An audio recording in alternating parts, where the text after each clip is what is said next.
da pregação de hoje é: falsas doutrinas tiram a nossa felicidade. Esse é o tema da nossa série Tristeza e Ansiedade à luz de Filipenses. E eu quero tentar mostrar para vocês hoje como que um outro inimigo que ameaça a nossa felicidade, que ameaçava a felicidade dos filipenses, tem a ver com as falsas doutrinas.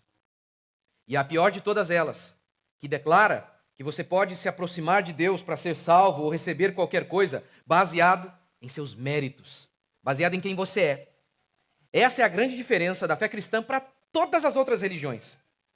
Todas as outras religiões se constituem como a religião das obras, da salvação por meio dos feitos humanos. Somente a fé cristã salva pecador. Somente a fé cristã, genuína fé cristã, porque a falsa também prega a justificação pelas obras. Somente a genuína fé cristã declara que Cristo veio salvar o perdido. E que nós não nos apresentamos diante de Deus com base no que somos, mas com base naquilo que Cristo fez e é por nós. Esse é um dos fundamentos da fé cristã, que nós declaramos o ensino da graça, que nós fomos salvos pela graça, não pelos nossos méritos, mas pelos méritos de Cristo Jesus. Que nós não confiamos naquilo que nós somos ou fazemos, mas confiamos naquilo que Cristo é e faz por nós e faz através de nós. A essência da fé cristã é a fé em Jesus. Mas o que seria isso? A fé em Jesus é, acima de tudo, ou antes de tudo, não confiar em nós mesmos e confiar nele plenamente. Este é o tema aí da minha pregação de hoje. Vamos ler então. Filipenses 3:1. Meus irmãos, quanto às outras coisas, alegrai-vos do Senhor. Isso eu preguei semana passada. Para mim não é difícil escrever-vos as mesmas coisas, e isso vos dá segurança. Deixa eu só explicar sobre isso. Paulo está dizendo, é segurança para vocês, eu não fico chateado em pregar as mesmas coisas para vocês. Por que é segurança para eles? Ora, se Paulo mudasse toda hora, como eles poderiam saber se Paulo de fato estava falando a verdade? Cada hora ele disse que uma coisa é a verdade. Esse texto também é importante para que a gente se lembre de algo. É a arrogância achar que nós já entendemos tudo sobre os pontos elementares da nossa fé. Paulo vai repetir, vai falar mais uma vez sobre um ponto central da fé, a justificação pela fé. O fato de que nós somos salvos pela graça e de que nós não devemos confiar em nós mesmos. E Paulo está dizendo, eu vou pregar para vocês mais uma vez isso. É a arrogância achar que já entendemos tudo sobre os pontos fundamentais e elementares da fé cristã. Devemos repetir e repetir e repetir.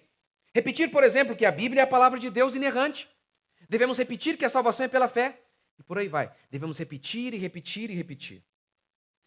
Devemos ensinar sempre os mesmos assuntos, porque a fé é sempre atacada. É sempre combatida. Por isso, devemos sempre explicar os pontos centrais da nossa fé, como Paulo está fazendo aqui mais uma vez. Mas Paulo continua. Verso 2. Tomai cuidado com esses cães. Cuidado com os maus obreiros. Cuidado com a falsa circuncisão. A circuncisão remete ao judeu. O judaísmo era caracterizado pela circuncisão. Quando alguém se tornava judeu, ele deveria ser circuncidado. Paulo está chamando os judeus, um judeu específico, de cães. Cães.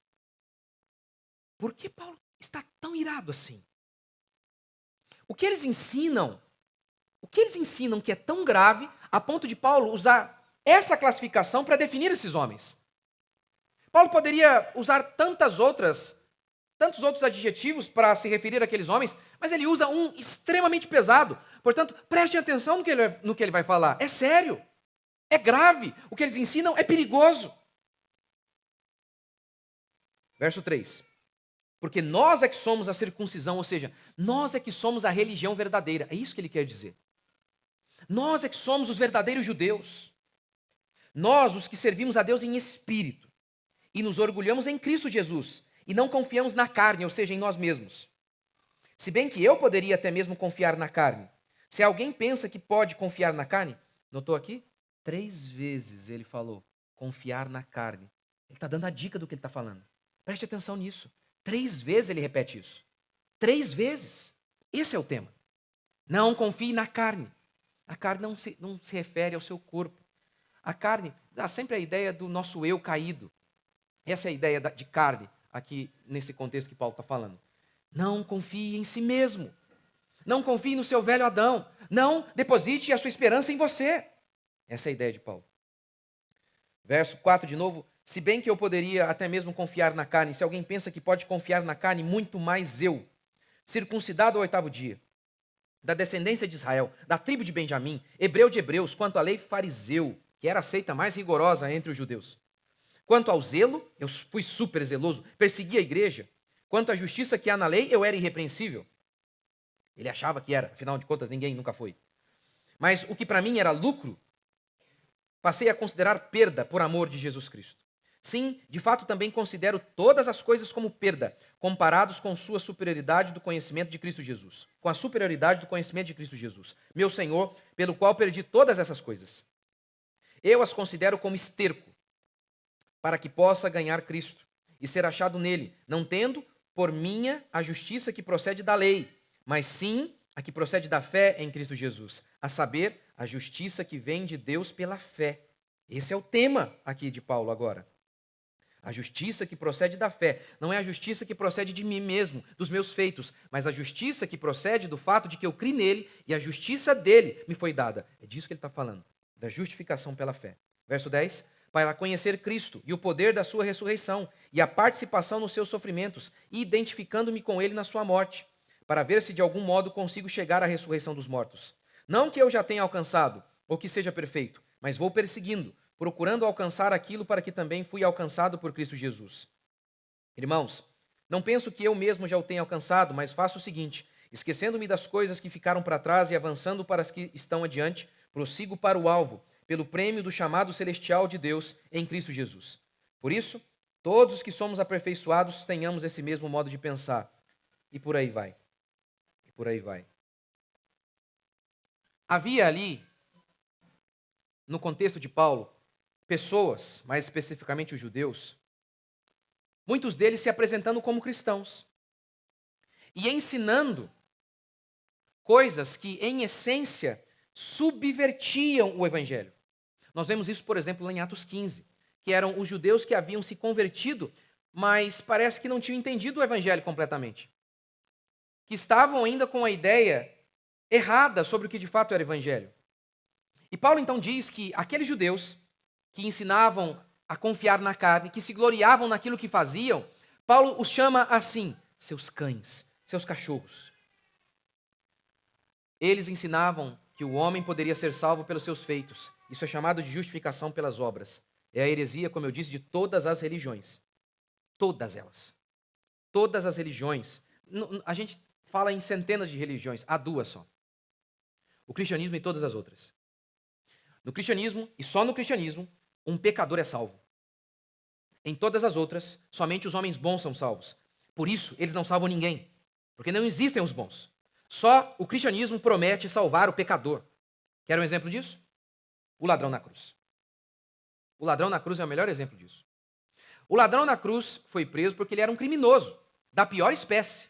Da pior espécie. Apenas os de maior periculosidade, os mais terríveis eram crucificados. E lá na cruz diz o texto de Mateus que os 2 blasfemavam contra Jesus. Desce daí, tu não és o Cristo. No meio do caminho, lá nos 45 minutos do segundo tempo, algo acontece e um deles se converte. Um deles diz para o outro, pare, nós estamos aqui, nós merecemos. Ele não. Ele não tem culpa. Ele então assume o pecado dele ao falar isso, assume que Cristo não tem pecado, e ele faz uma outra confissão. Senhor, lembra-te de mim quando vieres no teu reino. Ele declara o seu pecado, ele declara fé em Jesus Cristo, é o combo perfeito do evangelho. Fé e arrependimento. E aí Jesus diz o que para ele? Gente, meu filho, a vida inteira você pecou, inclusive agora há pouco você estava me xingando. Não tem como. Pelo menos, vamos dar um jeito em você aqui. Você vai passar pelo purgatório primeiro, vai ficar purificando lá no tormento depois. Não foi isso. O que Jesus disse? hoje estarás comigo no paraíso. O ladrão na cruz aniquila o catolicismo. O ladrão na cruz é uma pregação contra todas as outras religiões. Porque é só na fé cristã que um homem que não fez nada de bom a vida inteira foi salvo, porque creu. Essa é a essência da fé cristã. E é contra isso que aqueles judaizantes estavam lutando. Eles queriam acrescentar coisas, eles queriam confiar naquilo que eles faziam, nos seus rituais mecânicos. Eles achavam que simplesmente porque foram circuncidados, porque cumpriam rituais, eles eram salvos. E Paulo diz: mentira! Cães, mentirosos! Isso não é verdade. O homem é salvo pela fé. Como Efésios 2,8 declara: pela graça sois salvos mediante a fé. A graça significa favor imerecido. Você não merece, eu não mereço. Mas quando nós cremos, nós fomos salvos, diz Paulo. Pela graça sois salvos mediante a fé. E isto, esse pronome demonstrativo isto, se refere à fé. E esta fé não vem de vós, é dom de Deus. Deus conferiu a vocês o dom da salvação e o meio para obter a salvação, que é a fé. Olha que coisa. É dom de Deus, não de vocês, não de obras, para que vocês não se gloriem. Como que nós nos gloriaremos? Como nós podemos nos gloriar? Por meio das nossas obras, diz Paulo. Note que o oposto de fé aqui, de fé em Jesus, não é fé em Maria. Não é fé em Baal. O oposto de fé aqui em Efésios 2 é fé em mim mesmo. Pela graça sois salvos mediante a fé, e isto não vem de vós, é dom de Deus, para que ninguém se glorie. Ninguém se glorie em suas obras. Para Paulo, o oposto de fé em Jesus é fé em si mesmo. É a confiança nos nossos feitos. E é em relação a isso que Paulo está combatendo aqui. 3 vezes ele diz: não confiem na carne, não confiem em si mesmos. Não confiem em seus feitos. Não confiem na sabedoria humana. Vamos lá. Toda a pregação gira em torno dessa ideia de não confiar em si mesmo. E os meus 3 pontos têm a ver com isso. Primeiro, Paulo diz que o crente verdadeiro adora no Espírito. Paulo diz: nós somos a verdadeira circuncisão. Vocês confiam em um ritual externo, como se um ritual os salvasse. Nós é que somos a verdadeira circuncisão, porque nós adoramos a Deus em espírito, diz ele. Essa é uma diferença daqueles que confiam em Deus para aqueles que confiam na carne. Quem confia em Deus adora no espírito. Mas o que seria isso? Jesus disse para a samaritana que chegou o tempo em que os verdadeiros adoradores não adorarão neste monte ou naquele, mas em espírito e em verdade. O que parece então significar que adorar em espírito tem uma íntima relação com adorar em verdade. Por exemplo, Jesus disse que os fariseus honravam Jesus apenas com os lábios, mas o coração deles estava longe de Deus. Eles vinham e adoravam, mas eles roubavam as viúvas, eles eram hipócritas, eles não amavam. Eles cumpriam o ritual de maneira muitas vezes perfeita, mas a vida deles era horrível. Honram-me com os lábios, mas o coração de vocês está longe de mim. Outro exemplo. 1 Samuel 15, 22. Deus havia ordenado que Saul não fizesse a oferta, o sacrifício, porque isso cabia ao sacerdote. Mas diz o texto que Saul desobedeceu a Deus e fez o sacrifício. E aí ele foi rejeitado por isso. E a gente lê então isso aqui. Porém Samuel disse: tem porventura o Senhor tanto prazer em holocaustos e sacrifícios, quanto em que se obedeça a sua palavra? Eis que o obedecer é melhor do que sacrificar, e o atender melhor do que a gordura de carneiros. Portanto, esse adorar em espírito significa adorar em verdade. Não naquele formalismo vazio, naquele ritual vazio deles. O ritual estava ali, mas estava vazio de significado, vazio de prática de fé piedosa. Era só o ritual. E ali, desde que cumpriu o ritual, ótimo, é isso que Deus quer. Essa é a essência de quase todas as religiões. Pense, por exemplo, no cara que sai lá não sei de onde, lá de Sorocaba, e vem andando até aqui. Onde está na Bíblia isso que Deus quer que você faça um Cooper para ele? Uma caminhada para ele? E alguns ainda falam: chegam felizes, rompeu o ligamento no meio do caminho, aí ele fica feliz ainda. Porque ele arrebentou o tornozelo, aí ele fala, Senhor, eu estou aqui, ó. Por que Deus está preocupado com isso? Da onde? Por quê? Qual o propósito disso? O que isso serve para Deus? O que a Bíblia diz é que Deus se importa com as pessoas, com seus filhos. E que a essência da religião verdadeira é servir o próximo, é amar o próximo. Esse é o sacrifício que Deus quer de nós. Quando, por exemplo, você deixa de comprar algo para ajudar alguém. Esse é o sacrifício que Deus quer. Não você vir andando de lá, fazendo um Cooper lá, não sei lá de onde. Não tem nenhum significado. Mas está vendo? A falsa adoração tem a ver com essas coisas. A verdadeira tem a ver com verdade. Que é aquilo que a gente diz no culto, a gente se esforça para viver na vida. Senhor, Tu és a razão da minha alegria, a gente diz no culto. E aí, ali fora, a gente fala, nossa, perdi meu emprego, acabou minha vida. Aqui a gente adora e fala, ô Senhor, Tu és a razão, o Senhor é a minha força. Chega ali, perdeu meu emprego, acabou, não aguento mais. Então, é provável que o adorar em espírito aqui tenha esse significado de ter verdade naquilo que fazemos. Mas segundo significado, que o adorar em espírito é adorar pela fé, pela confiança em Cristo e não em nós mesmos. Lembra de Abel e Caim? Ambos fizeram sacrifícios a Deus. Ambos apresentaram ofertas a Deus. Abel ofereceu do que ele tinha de melhor em relação aos seus animais, uma oferta de sangue. Caim, entretanto, trouxe um fruto da terra, um cereal, por exemplo. E diz a Bíblia que Deus rejeitou a oferta de Caim. Alguns intérpretes dizem que o motivo dessa rejeição tem a ver com o tipo de oferta. Caim ofereceu fruto da terra, mas Deus queria um fruto. Deus queria algo que viesse do animal, que tivesse derramamento de sangue. Não é verdade isso. Por quê? Porque posteriormente Deus classifica as ofertas e permite a oferta da terra, de cereal e por aí vai. A explicação então do porquê Deus rejeitou a oferta de Caim está em Hebreus. A Bíblia diz, lá em Hebreus, que Abel ofereceu o mais excelente sacrifício porque ele o fez pela fé. Como assim? A fé, eu disse agora há pouco, o oposto de fé em Jesus é fé em nós mesmos. Abel traz o seu bezerro e diz, está aqui o que o Senhor fez através de mim. Está aqui o que o Senhor fez no derramar do teu sangue. Eu só pude trazer esse bezerro porque o Senhor me deu sabedoria. O Senhor me deu saúde para cuidar dele. É por isso que eu estou aqui hoje. Eu estou dando, na realidade, o que o Senhor me deu. Isso é fé. É confiança nenhuma em si mesmo. Isso é fé.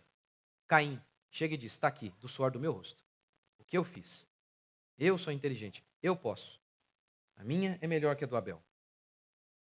A adoração genuína sempre está associada com confiança total em Cristo Jesus, não em nós mesmos. Nós adoramos no Espírito, diz Paulo. O Espírito está em oposição à carne. O Espírito está sempre em oposição à carne. O Espírito fala daquilo que a gente confia, das coisas de Deus, que Deus faz por nós. Do quanto que Deus nos capacita, que Deus nos instrui. A carne não.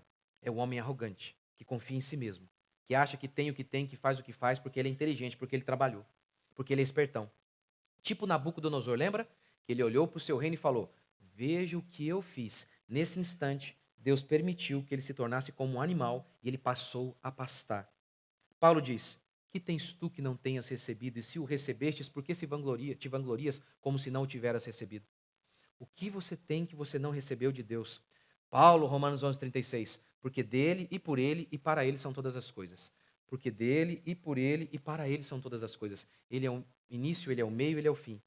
Essa é a perspectiva da fé. Essa é a perspectiva da fé. Nós adoramos no Espírito, quando adoramos em verdade, quando adoramos por meio da fé, da confiança de que tudo que a gente faz é por meio dele, é por meio da graça dele, não por nós mesmos. Segundo, lembrando do que Paulo está falando, 3 vezes ele diz, não confio na carne, eu busco a justiça que vem da fé, a justiça por meio de Cristo. Esse é o tema dele. Segundo, nos gloriamos em Jesus. A religião desse judeu aqui que Paulo está criticando é a religião da justificação pelas obras, é a religião da confiança em si mesmo. Por isso é a religião do orgulho. Nós, diz Paulo, nos orgulhamos em Cristo. Claro, porque nós cremos que tudo que fazemos vem de Cristo. Então temos que nos orgulhar nele.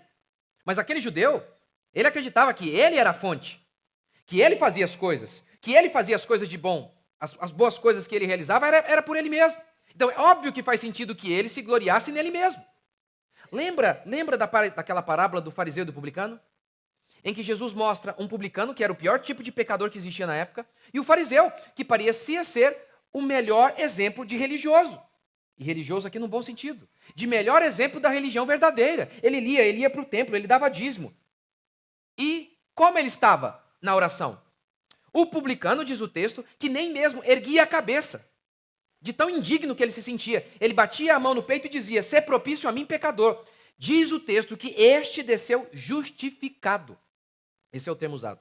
Ou seja, Deus, por meio da fé dele, concedeu justiça a ele. Ele desceu justificado, consequentemente salvo. O fariseu, entretanto, dizia o seguinte, "Senhor, graças te dou porque eu não sou como ele. Eu sou uma bênção. Eu jejuo, eu dou dízimo, eu sou demais." Você lembra por que Jesus contou essa parábola? Vamos ler. Propôs também esta parábola a alguns que confiavam na carne. Confiar em si mesmo é isso, é confiar na carne. Porque se considerarem justos e desprezavam os outros. Por que os judeus são descritos em Mateus 23 como aqueles que buscam a glória para si mesmos? Lembra?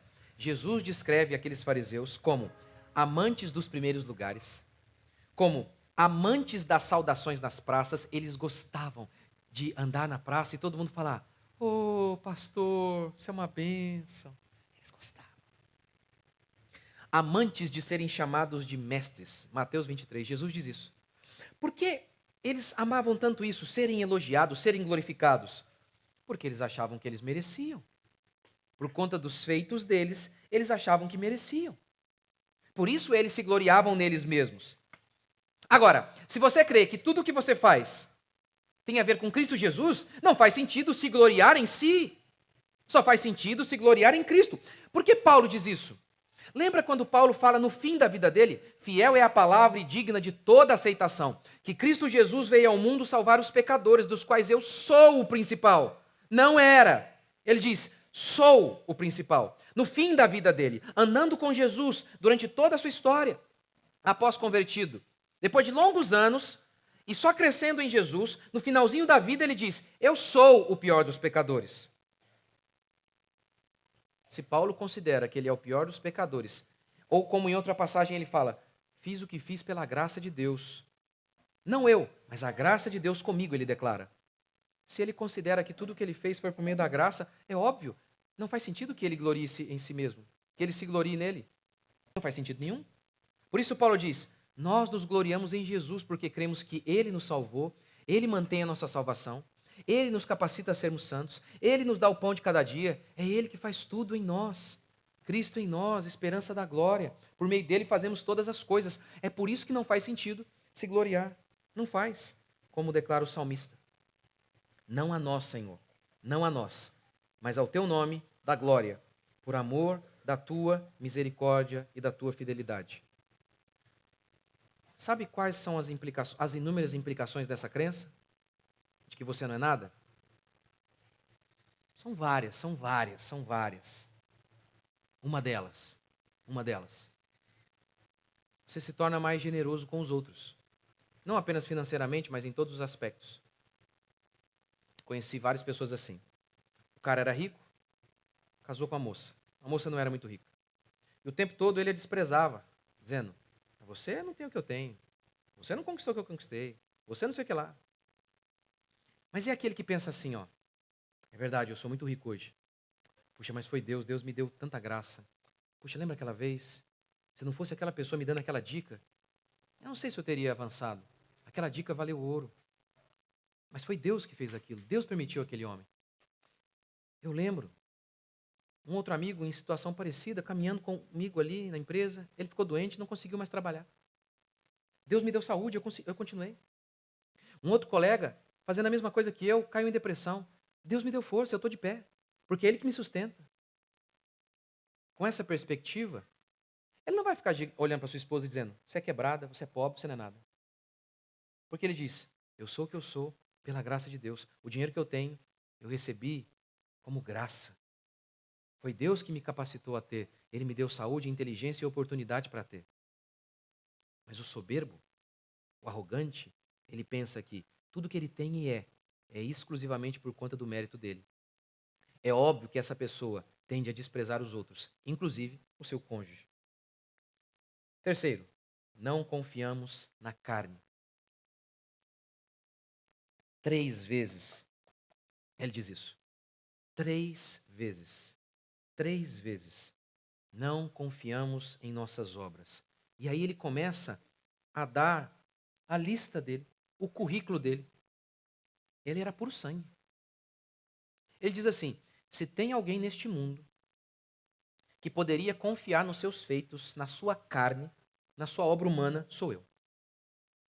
Ele diz: eu, judeu, puro sangue, fariseu, irrepreensível quanto à lei, persegui a igreja. Está vendo? Não tinha ninguém melhor que eu, humanamente falando. Não tinha.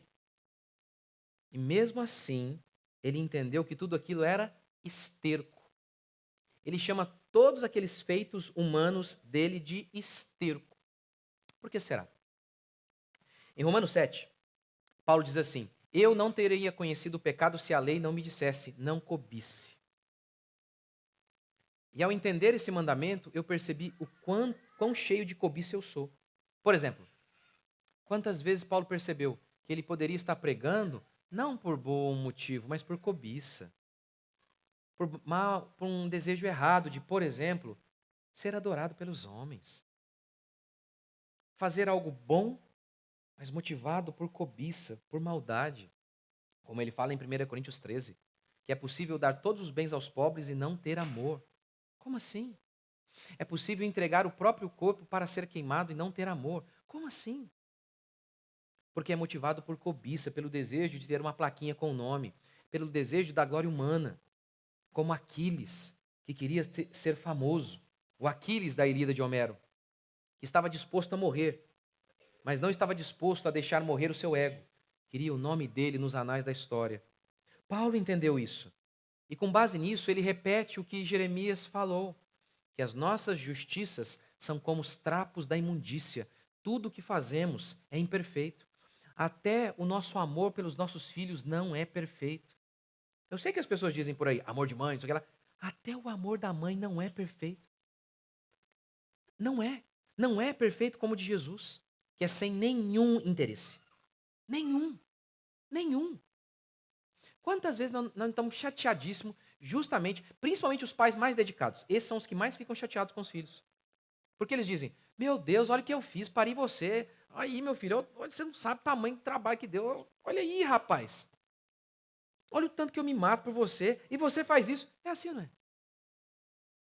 Somos assim. Até o amor de mãe e de pai não é perfeito como o de Jesus é, que fez sem esperar nada em troca.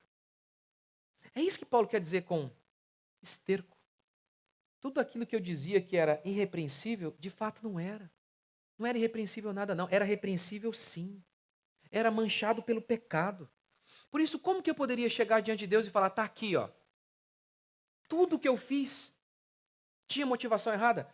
Tudo. Tudo mesmo. Faz só um teste, vai. Uma grande coisa boa que você fez assim, você arrebentou. Faz o teste para você ver. Se esforce para não contar para ninguém. A dificuldade que é. Como a gente, ainda mais na era do Instagram, poxa. Qual que é o objetivo de, né, conquistar uma coisa se não é para mostrar no Instagram? Não é? Pense bem. Essa é a natureza humana.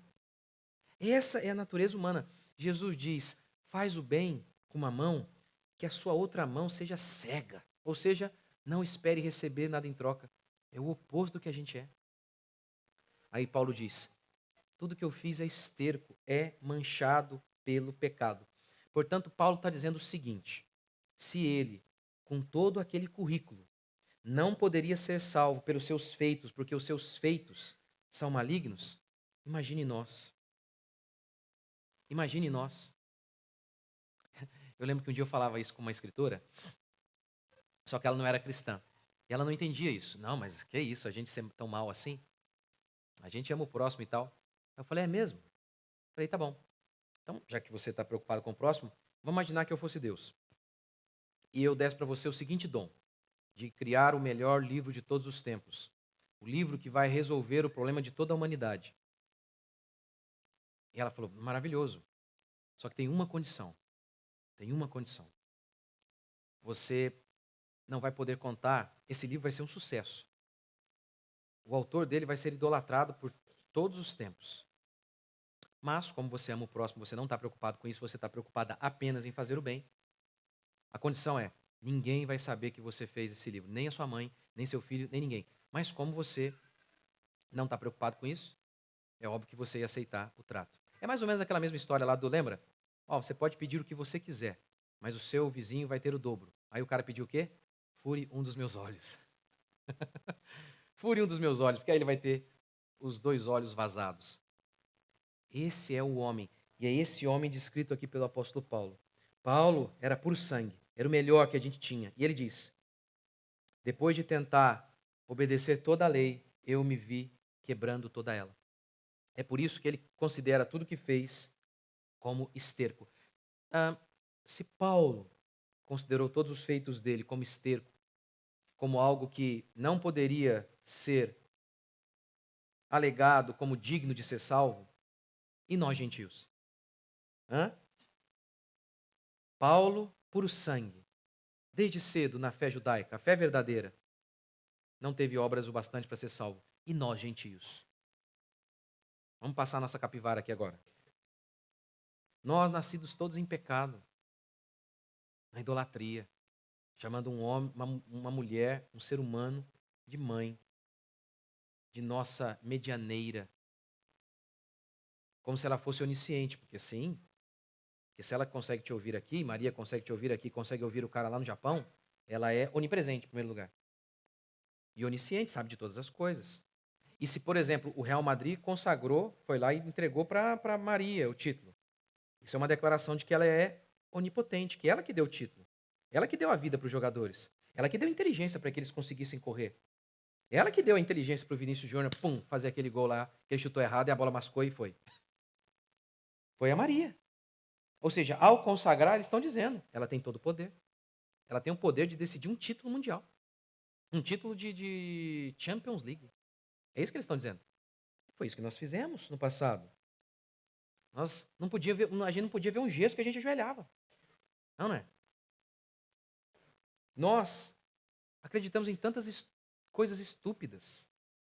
Tantas coisas estúpidas. Pé de coelho, trevo de 4 folhas, PT. Olha aí. Olha o tanto de coisa. Pervertidos, traidores. Fomos encontrados na lama. Podemos nos gloriar do quê? Do quê? O que podemos dizer? Senhor, está aqui. Olha o que eu fiz. Olha como eu sou maravilhoso. Concede a salvação a mim porque eu mereço. Qual de nós pode fazer isso? Se Paulo, o melhor que a gente tem, chama todos os seus feitos de esterco, e eu e você, nascidos em pecado, tudo errado, numa cultura feminista, idólatra, macumbeira, tudo errado. E para nós então, qual esperança haveria se não fosse a salvação pela fé, pelos méritos de Cristo? Filipenses 3, 8. De fato, considero todas as coisas como perda, comparados com a superioridade do conhecimento de Cristo Jesus, meu Senhor, pelo qual perdi todas essas coisas, e as considero como esterco, para que possa ganhar Cristo, e ser achado nele, não tendo por minha a justiça que procede da lei, ou seja, não é porque eu obedeci à lei, eu não obedeci, eu quebrei toda ela. Não cobiça, eu fiz, menti, eu fiz tudo. Não seja idólatra, eu fui idólatra, tudo.